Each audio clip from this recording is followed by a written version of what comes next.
Bonjour et bienvenue. Vous écoutez l'épisode 17 de Quinoa, le podcast qui sème les graines d'une vie plus saine.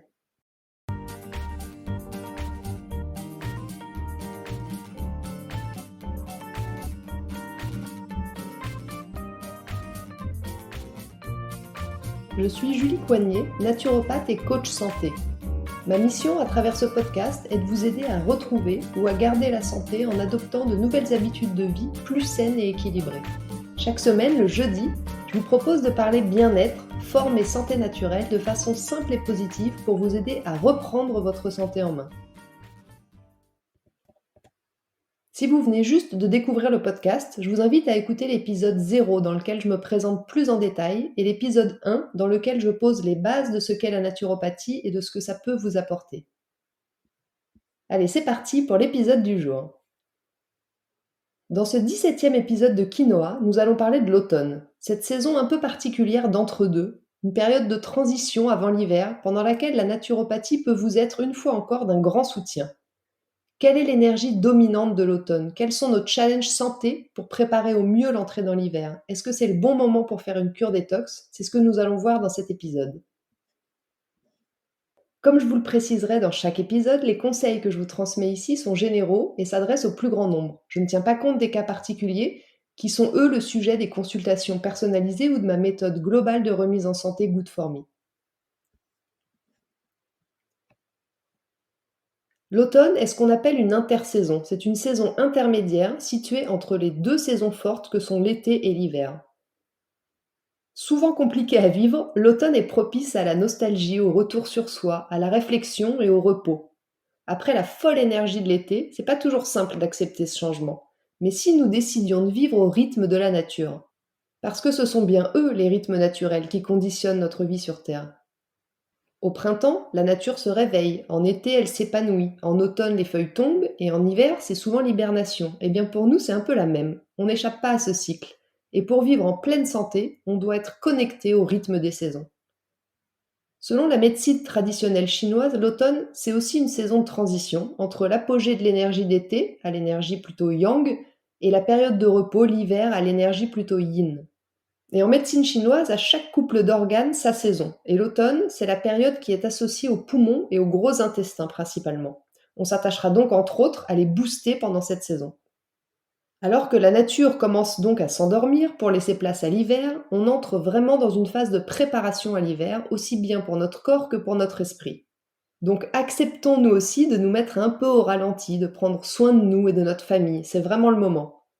En naturopathie, l'automne, c'est une saison riche en challenges et elle a pour mission principale de nous préparer donc à l'hiver en renforçant notre système de défense et en revitalisant notre organisme.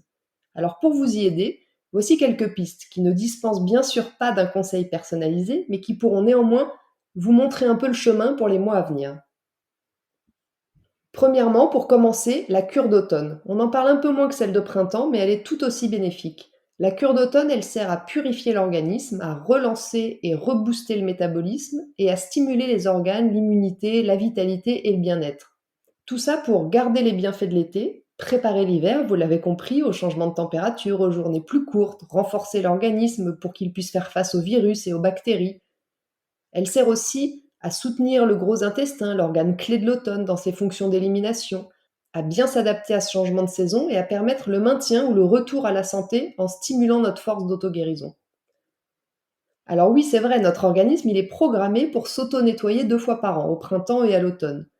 Si la nature, elle fait bien les choses, un petit coup de pouce est souvent nécessaire. Même si notre corps est doté donc d'un fort pouvoir de régénération, à cause de nos modes de vie actuels, entre la suralimentation, la sédentarité, le stress, les pollutions externes, il a souvent tendance à être dépassé par la quantité de toxines qu'il a à éliminer et il finit par s'encrasser. Plus globalement, la cure détox, que ce soit à l'automne ou au printemps, elle sert à débarrasser notre corps de ces déchets accumulés par donc les excès alimentaires, la mauvaise alimentation, additifs, conservateurs, le surplus de médicaments, les pollutions, comme je le disais plus haut, le stress, la sédentarité. Des déchets qui sont naturellement rejetés par l'organisme à travers ces 5 portes de sortie, ce qu'on appelle les 5 émonctoires, le foie, les reins, les poumons, les intestins et la peau. Mais parfois, L'organisme est chargé en déchets dont il n'arrive plus à se libérer, ce qui le fatigue, le dérègle et qui conduit souvent à différents troubles qui, si on ne fait rien, vont conduire eux à leur tour à la maladie ou au mal-être.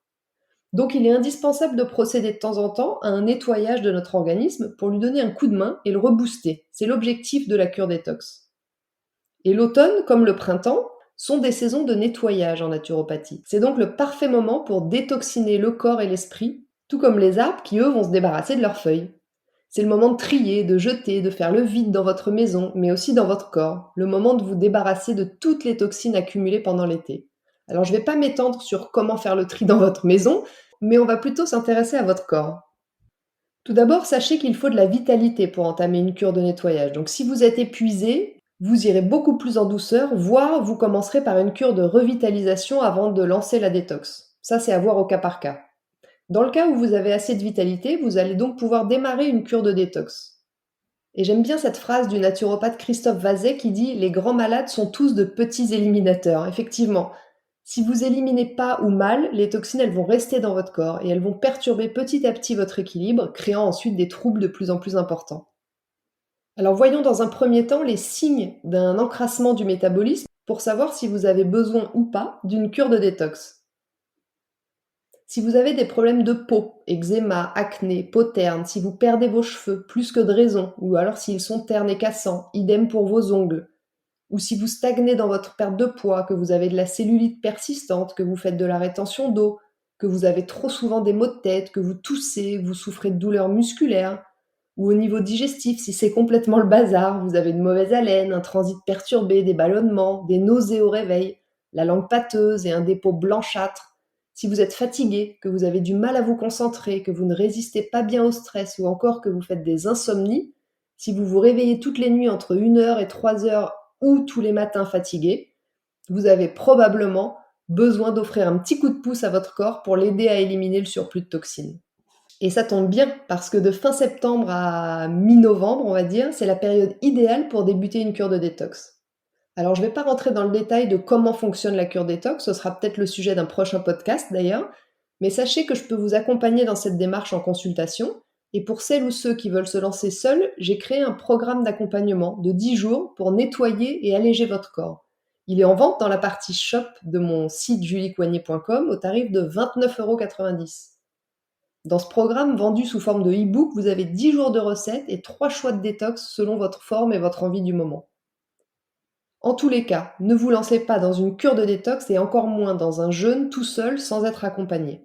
Et puis notez que la cure de détox, c'est pas juste une restriction alimentaire. Pour réaliser une bonne détoxination, il y a plusieurs points qui sont à prendre en compte. Un bon réglage alimentaire et une période de diète, bien sûr, mais aussi boire beaucoup d'eau, pratiquer une activité physique, dormir suffisamment, se détendre et prendre du temps pour soi, et puis s'aider de plantes dépuratives. Deuxième point important de la saison, l'automne, c'est aussi le moment idéal pour tonifier ses poumons. On possède deux poumons, un gauche et un droit, qui sont reliés aux voies aériennes supérieures par ce qu'on appelle la trachée. Les poumons, ils ont pour rôle principal de réaliser les échanges gazeux entre l'air et le corps, mais ils participent aussi activement à la régulation du métabolisme acido-basique et à la filtration du sang.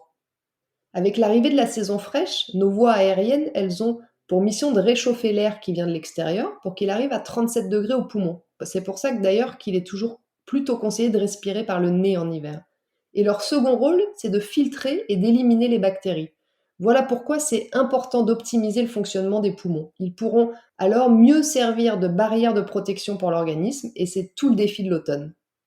Donc pour tonifier ses poumons, je vous invite à vous oxygéner le plus possible avec des balades en forêt, en nature, faire du jardinage, faire des exercices respiratoires comme la cohérence cardiaque dont je vous ai déjà parlé plusieurs fois, faire du sport et puis diffuser régulièrement des huiles essentielles d'eucalyptus ou de thym. Et notez que l'automne, c'est aussi la période propice à l'arrêt du tabac. Et la naturopathie peut vous accompagner dans ce sevrage, hein, je glisse ça là, on ne sait jamais. Donc comme je le disais, vous pouvez aussi vous aider de quelques plantes pour tonifier vos poumons, comme par exemple la bourrache. La bourrache, elle va humidifier les poumons asséchés et irrités. Elle convient moins lorsque les poumons sont obstrués par du mucus. Mais par contre, elle est très utile pour ceux et celles qui souffrent de la sécheresse de l'air, souvent à cause du chauffage électrique ou de l'air climatisé. Et puis la molène, ce qu'on appelle aussi le bouillon blanc. La molène, elle va aider à dissoudre les glaires, elle, par contre, et à nettoyer les bronches. Elle est particulièrement prisée pour dégager et régénérer les alvéoles pulmonaires. Et en plus, elle possède un composé qui va agir sur le système nerveux central et qui va stimuler l'expectoration du mucus. Attention par contre, la molène, on évite de la consommer en compagnie de médicaments qui vont fluidifier le sang ou avant une opération médicale telle qu'une extraction dentaire. Troisième challenge santé de l'automne, prendre soin de son immunité. C'est notre armée intérieure. Renforcer nos défenses pour préparer l'hiver, ça commence dès maintenant. Alors il y a plusieurs façons de booster son immunité. La première, ça va être d'essayer de diminuer son niveau de stress, parce que le stress, c'est un très grand pourvoyeur de vitalité et donc d'immunité. Pour vous y aider, je vous invite à écouter ou à réécouter peut-être l'épisode précédent, l'épisode 16, dans lequel je vous livrais ma boîte à outils anti-stress. Et puis, vous allez aussi travailler sur vos problèmes intestinaux. N'oubliez pas que c'est au niveau de l'intestin qu'est concentré l'essentiel de votre système immunitaire. Par conséquent, pour passer un automne et un hiver tranquille, c'est important que vous vous occupiez de la bonne forme et du bon état de votre intestin. Ensuite, vous allez booster votre consommation d'aliments riches en vitamine C, kiwi, persil, orange, acérola. Et vous allez aussi reprendre vos petites gouttes quotidiennes de vitamine D pour pallier à la baisse progressive de l'ensoleillement. Et justement, vous allez pouvoir vous aider d'autres compléments naturels sous forme de cure, comme par exemple la gelée royale, qui a une teneur très forte en nutriments, en vitamines, en minéraux et en acides gras qui vont renforcer votre système immunitaire. Mais aussi donc la vitamine D dont je parlais plus haut, et on l'a choisie plutôt naturelle et en gouttes, pas synthétique et en ampoule s'il vous plaît. Ensuite, je vous conseille également l'échinacée qui fait partie des plantes les plus indiquées pour amplifier le système immunitaire. Et puis l'acérola. L'acérola est très connue pour sa concentration importante en vitamine C. C'est une vraie source de vitalité. Cette plante, elle va vous aider à lutter efficacement contre les infections comme la grippe, les refroidissements, l'angine ou le rhume. Et puis elle va aussi renforcer votre immunité. Par contre, elle est proscrite en cas de goutte parce qu'il semble qu'elle pourrait favoriser la hausse du taux d'acide urique. Et enfin, le zinc. Le zinc, il va aider l'amélioration de la réponse immunitaire et en plus, il va inhiber la réplication virale et donc la multiplication du virus. Quatrième conseil spécial automne, chouchoutez-vous. C'est la saison parfaite pour vous offrir un retour à vous. La luminosité baisse, l'énergie ambiante est plus calme. Et ça peut prendre plusieurs formes. Vous pouvez essayer de prendre des bains, faire des séances de yoga ou de pilates, méditer, lire un bon livre, respirer en conscience. Faites des pauses pour permettre à votre corps de se ressourcer. Choisissez ce qui vous attire le plus et retenez que peu importe votre choix, c'est la régularité de la pratique qui permettra de faire durer les effets de la cure tout au long de l'hiver. Donc vous penserez aussi globalement à ralentir, tout comme l'énergie de l'automne. L'énergie automnale, elle n'est pas celle de l'inaction, comme va l'être peut-être un peu plus celle de l'hiver, mais elle est plutôt un enclenchement doux vers un changement de rythme qui se veut plus lent. Pendant cette saison, changez par exemple l'intensité du sport que vous pratiquez, ou alors changez tout simplement de pratique, allez vers des choses plus douces. En résumé, l'automne nous propose de prendre un temps pour commencer à glisser doucement vers l'intériorisation, la lenteur et l'introspection que nous offrira bientôt l'hiver. Cinquième point, profitez au maximum des derniers rayons du soleil. C'est pas parce qu'on va plus à la plage en maillot de bain qu'on doit oublier qu'on a besoin de soleil, de lumière naturelle pour nourrir notre organisme. On est comme les plantes. Donc exposez-vous un peu dès qu'il fait beau, au moins le visage dès que possible. Le soleil, c'est utile pour fabriquer la fameuse vitamine D, mais aussi pour réguler notre rythme biologique et puis notre humeur. Donc stockez de la lumière en prévision des jours plus courts. Sixième conseil, adaptez votre rythme de sommeil. Le sommeil, c'est un pilier de votre santé. Si vous le négligez, vous ouvrez la porte au déséquilibre. En automne, les jours raccourcissent, c'est un fait. Notre sommeil, il est invité à peu près à suivre le même rythme. Après celui de l'été où on s'est peut-être couché un peu plus tard, on va passer tranquillement à des nuits un peu plus longues et à des couchers un peu plus tôt. Je vous conseille d'essayer de vous coucher vers 22h30, 23h max, au moins 2 fois par semaine. Vous verrez comme ça fait du bien. Et ça fera aussi le plus grand bien à votre système immunitaire, parce que c'est pendant la nuit que le corps se pose, se repose, se répare et se nettoie. Septième point et non des moindres, adaptez votre alimentation. Comme à chaque saison, vous allez bien sûr essayer de suivre au maximum le calendrier des fruits et légumes de saison. L'automne, vous privilégierez les aliments chauds et humides et en particulier les légumes racines, carottes, panais, courges, salsifis, navets, radis, céleri. Et puis la cuisson la plus adaptée va être la cuisson à la vapeur douce et puis les cuissons longues L'automne, on a besoin de plats qui sont réconfortants, qui sont mijotés. Je vous invite aussi à manger un peu plus épicé, parce que le piquant, c'est la saveur de l'automne. Donc usez et abusez d'ail, de piment, de poivre, de curcuma, de coriandre, de gingembre. Et pensez aussi à augmenter votre consommation d'aliments revitalisants, tels que les graines germées, les jus de fruits et légumes frais pressés à froid, les herbes aromatiques. Donc si je résume tout ce qu'on vient de dire, pendant la saison d'automne, vous engagerez une cure de détox. Après les écarts de l'été et l'intensité de l'hiver, c'est le temps idéal pour réaliser un petit nettoyage et renforcer votre corps avant la saison froide. Vous prendrez soin de soutenir et booster vos poumons ainsi que vos intestins. Vous ferez des pauses pour prendre soin de vous à travers des bains, des massages, du yoga ou un bon bouquin. Vous prendrez le soleil dès que possible et vous vous coucherez un peu plus tôt. Vous penserez à respirer en conscience, à pratiquer une activité physique en extérieur ou même à nager en piscine. Vous mangerez de saison, plutôt cuit, chaud et mijoté avec quelques épices, et vous envisagerez l'idée de faire une cure de compléments si besoin pour booster votre immunité. Enfin, pour finir, si cette saison est particulièrement compliquée pour vous émotionnellement parlant, je vous invite à tester les fleurs de Bach et particulièrement la walnut, qui est la fleur du changement. Elle va vous aider à accompagner ce changement de la manière la plus douce possible. Vous prendrez 2 gouttes dans un fond d'eau ou directement sur la langue, matin et soir ou matin, midi, après-midi et soir, entre 2 et 4 fois par jour. Vous avez maintenant toutes les cartes en main pour être au top pendant l'automne et plonger dans l'hiver sereinement. Voilà, ça y est, l'épisode 17 de Quinoa touche à sa fin. Je vous remercie de m'avoir écouté jusqu'ici, j'espère que vous l'avez apprécié et qu'il vous aura donné envie de semer les graines d'une vie plus saine. Si c'est le cas, je me répète, comme je le dis à chaque épisode, n'hésitez pas à en parler autour de vous, à partager l'épisode sur vos réseaux sociaux. C'est vraiment le meilleur moyen de soutenir le podcast et de m'encourager à poursuivre. Si vous n'avez pas pu prendre de notes, vous retrouverez le résumé de mes conseils par écrit dans l'article de blog dédié à l'épisode sur mon site www.juliecoignet.com. La semaine prochaine, nous parlerons des eaux florales, qu'on appelle aussi hydrolats. Ce sont de véritables trésors 100% naturels pour soigner les petits bobos des bébés et des enfants, mais qui sont aussi très utilisés pour nous en cosmétique ou encore dans l'alimentation. Je vous détaillerai tout ça dans le prochain épisode et puis je vous donnerai mes préférés selon leurs bienfaits. En attendant, si vous voulez me faire un petit coucou ou échanger, je vous invite à me rejoindre sur Instagram @juliecoignet-8 naturopathe.